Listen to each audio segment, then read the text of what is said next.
When you need advice, come to Ben and Kelly. It's group therapy on 99.7 DJX. So we got this message from Hannah. She said, "Hey, Ben and Kelly, my boyfriend asked me to lose weight for our upcoming vacation." No! Out the gate. Aggressive, right? Now, he didn't come right out and say it. Oh, okay. But he got me a bathing suit that's a size smaller than what I wear. When I tried it on and said it was too small, he said I'd fit in it just fine by the time we go in a month with his help and a little effort. Oh. I got upset, but he insisted the only thing he's trying to change about me is my strength and fitness. So I'm asking you guys, is this a red flag? We've only been together for about a few months. He goes to the gym almost daily. I'm not sure if he's being rude or if this is just his lifestyle and he's trying to help me be healthier. I need opinions. I think that, yes, she's partly right. I think that is his lifestyle. And yes. I think that he's maybe trying to see if this is something that she has a common interest in as well. But I think the way he went about it was not good. Yeah, so Angela chimes in on Facebook, as long as you're healthy, weight size should not matter.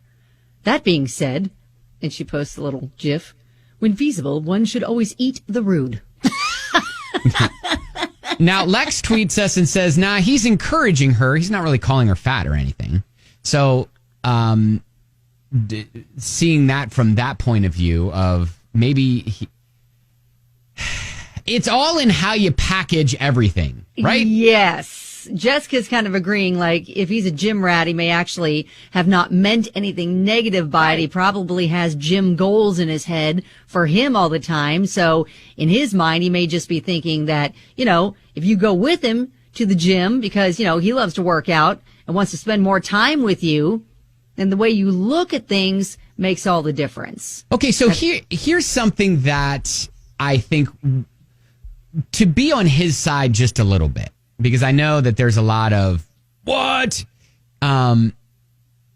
his motivator could have been to even work out. Like, okay, he was overweight or he was unhealthy at one point in his life. And so maybe he put a pair of pants that were several sizes too small as a motivation. Like, I'm going to fit in those pants again.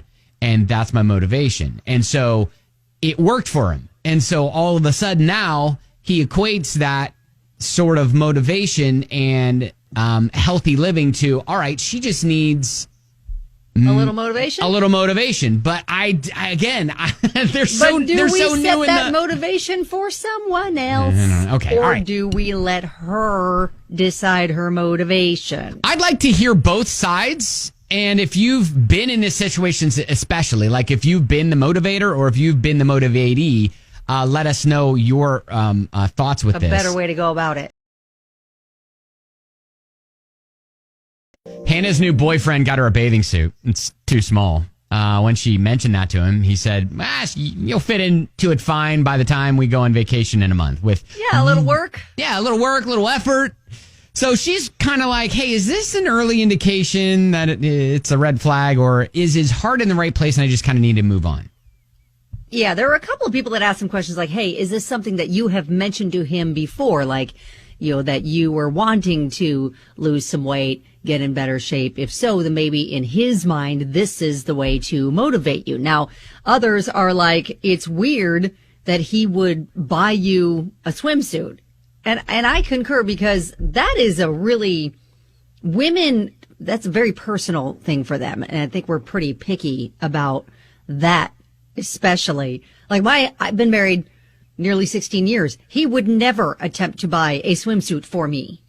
I would never attempt to buy a swimsuit for my wife either. Exactly. Because we got to try it on. We got to feel confident in it, all that stuff. Now I might find a swimsuit that I think would look good on her.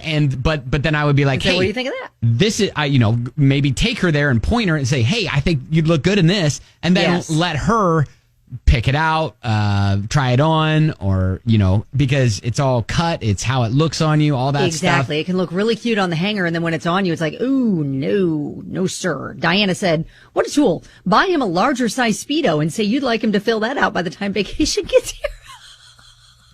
I hear there are some creams and pills that you could take for that. I don't know if that's helping, but that's funny. Ashley said, run, but only away from him. Not because it's healthy, unless you want to. I mean, here, look, there are a lot of people are saying, I think his heart is in the right place. Yeah, he just went about it the wrong way. Yeah, took a wrong approach. And so just start by inviting her to work out with you. I mean, if that's a better way to go about it. As in, you can disguise it as let's spend more time together. So come to the gym with me and do that. But we don't buy clothes that are smaller than what she is. I don't buy clothes for my wife anymore. I know. Ever, just because clothing companies, like a size 8 They're in all one different. in one company is not in another. And it's 100%. all different, and that can just go south really quickly. So exactly, I'm like, condescending pat on the head. You let me handle that. Thank you so much. Just give me the gift card. Right. Yes. Yeah. Katie kind of says the same thing. It's just like, hey, maybe find something that you enjoy that really isn't up his alley, and try to get him to go and do that with you. And if he doesn't seem open to doing what you like, but expects you to do what he likes, that would be a bigger red flag. Yes. All right. I think if we just kind of approach him with like, hey, that was the wrong way to go about that. If you're wanting to motivate me to, be healthier and all that kind of stuff, and just kind of go from there. But, just be aware, just see how he reacts from that point on. And if he keeps trying to make little changes in you, then maybe that there is a bigger kind of control issue at play here. Yeah, if this is the first thing, I think you chalk it up to him saying the wrong thing, and maybe you tell him that. You're like, I don't like how you necessarily approach that with me. Yes. And move on. And if he is someone who corrects mistakes and understands that, then that's good. If he doesn't, then maybe that's a bigger issue that you'll have to tackle later. Right, because you don't want to be feeling self-conscious during your entire relationship. Mm-hmm. Because this has already planted the seed of being self-conscious. Oh, yeah, 100%. If you weren't already, now you are. All so right. now it's how when you point that out to him, how he reacts after that. All right. Well, hey, if you wanted to try and chime in and you just weren't in the right place to do it, you can up on our Facebook page at Ben and Kelly Show. We always post these up for you to kind of chime in at your leisure. And then keep us posted on that, Hannah. Hopefully everything works out well and you have a great vacation coming up. All right. I truly hope he's got, his heart is in the right place and that he understands that this was probably the wrong way to go about it. I hope so.